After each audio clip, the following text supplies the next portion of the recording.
नमस्कार दोस्तों, स्वागत है आपका हमारे यूट्यूब चैनल में। तो आज हम एमपीपीएससी प्रीलिम्स 2025 की स्ट्रेटेजी डिस्कस करेंगे, जिसमें केवल 84 डेज बचे हुए हैं। अब इन 84 डेज को हमें कैसे यूज़ करके अच्छा स्कोर करना है, वो हम इस स्ट्रेटेजी से पता करेंगे। अगर आप बिगिनर हैं, आपको समझ नहीं आ रहा है कि कैसे हम इन 84 डेज को यूटिलाइज करें और अच्छा स्कोर करें, तो आइए एक बढ़िया सी स्ट्रेटेजी देखते हैं। तो अगर हम कल से स्टार्ट करते हैं तो 22 नवंबर 2024 से 22 दिसंबर और 22 जनवरी कितने दिन हुए? 60 डेज, यानी कि 2 महीने हुए। अगर हम इन 60 डेज में देखें तो हमें 9 संडेज जो हैं वो अलग कर देना है। बचे हमारे पास 51 डेज। अभी मैं बताऊंगी कि 9 संडेज को हमें क्या करना है। तो अब ये 51 डेज को हम कैसे यूज़ करेंगे, देखते हैं। तो ये जो 51 डेज हैं, इसमें हमें 9 यूनिट्स कवर करनी है। एक यूनिट हम छोड़ रहे हैं, वो कौन सी है? करंट अफेयर वाली।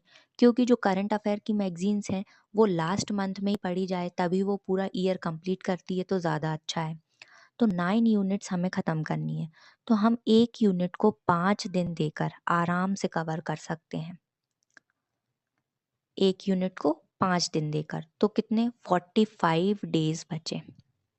सॉरी, 45 डेज हो गए ना। एक यूनिट को हमने 5 दिन दिए, एंड 9 इंटू 5 इज 45। तो अब कितने? 6 डेज बचे हैं।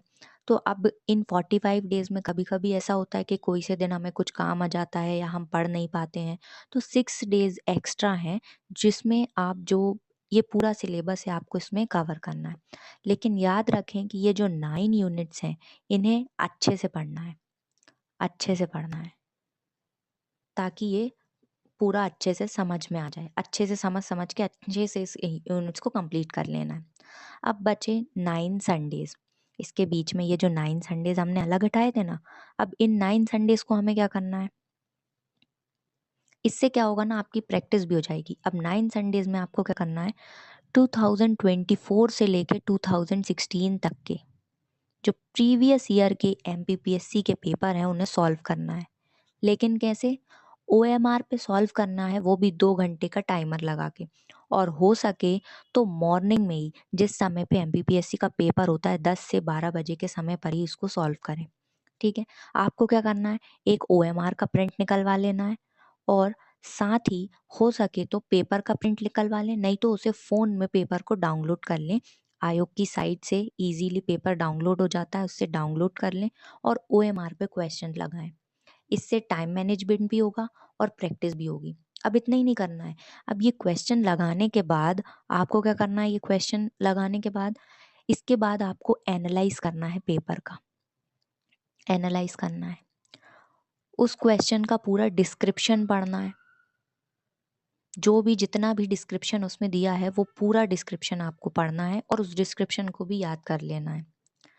हो सकता है कि अभी सिलेबस कंप्लीट नहीं हुआ हो तो आपसे ज़्यादा क्वेश्चन ना बने। जितने बन रहे हैं, जितने आप तुक्के लगा पा रहे हैं वो लगाएं। उसके बाद आंसर चेक करें कि कितने सही हुए। इसमें डीमोटिवेट नहीं होना है, अपन को याद ही हो रहा है। क्योंकि कई बार क्या होता है, क्वेश्चंस रिपीट हो जाते हैं और एक आइडिया भी लगेगा कि किस टाइप के क्वेश्चन पूछे जा रहे हैं। इसीलिए ये करना बहुत ज़रूरी है। ठीक है। अब साथ ही में, अब ये तो 3 से 4 घंटे इसमें लगेंगे। बाकी टाइम में आपको क्या करना है? रिवीजन करना है, वीकली रिवीजन करना है। बाकी टाइम में जो पूरे वीक में पढ़ा या फिर जो टॉपिक अच्छे से याद नहीं हुआ उसका रिवीजन कर लेना है। ठीक है। ये हो गए 51 डेज की बात, यानी कि पूरे 60 डेज हमने कवर कर लिए। इसके बाद हमारे पास 22 जनवरी 2025 से 15 फरवरी तक कितने दिन बचते हैं? 24 दिन बचते हैं। अगर आप जल्दी रिवीजन कर लेते हैं तो आप इसको 3 पार्ट्स में भी बांट सकते हैं, यानी कि 24 दिनों को आप 3 रिवीजन दे सकते हैं। नहीं तो इसको हमने 12 और 12 2 पार्ट्स में बांटा है। इन 12 दिनों में एक और रिवीजन लेना है 9 यूनिट्स का, और इन 12 दिनों में एक और रिवीजन लेना है वो जो 9 यूनिट्स का। ठीक है, 9 यूनिट्स का। साथ ही हमें तथ्यवान और स्पीडी करंट अफेयर भी आ जाएगी। तो स्पीडी जो है नेशनल और इंटरनेशनल के लिए, और तथ्यवान एमपी के करंट अफेयर के लिए। इन दोनों मैगजीन्स को भी खरीद लेना है और इन 24 डेज में इन्हें भी अच्छे से कंप्लीट कर लेना है। तो ये एक हमारी स्ट्रेटेजी हुई। अगर आप इसको फॉलो करेंगे तो काफ़ी अच्छा आपका पेपर जाएगा और अच्छे से आप स्कोर कर पाएंगे। और इसमें हमने रिवीजन के लिए भी टाइम दिया है, तो जितना अच्छा रिवीजन होगा उतना अच्छा रहेगा। पीएससी की बुक लिस्ट की वीडियो भी हमारे चैनल पे मिल जाएगी। बहुत ही अप्रोप्रिएट बुक लिस्ट है। इतना ही आप पढ़ेंगे ना तो बहुत अच्छे से कवर हो जाएगा। तो वो बुक लिस्ट की वीडियो आप हमारे चैनल पर जाकर देख सकते हैं। Thank you.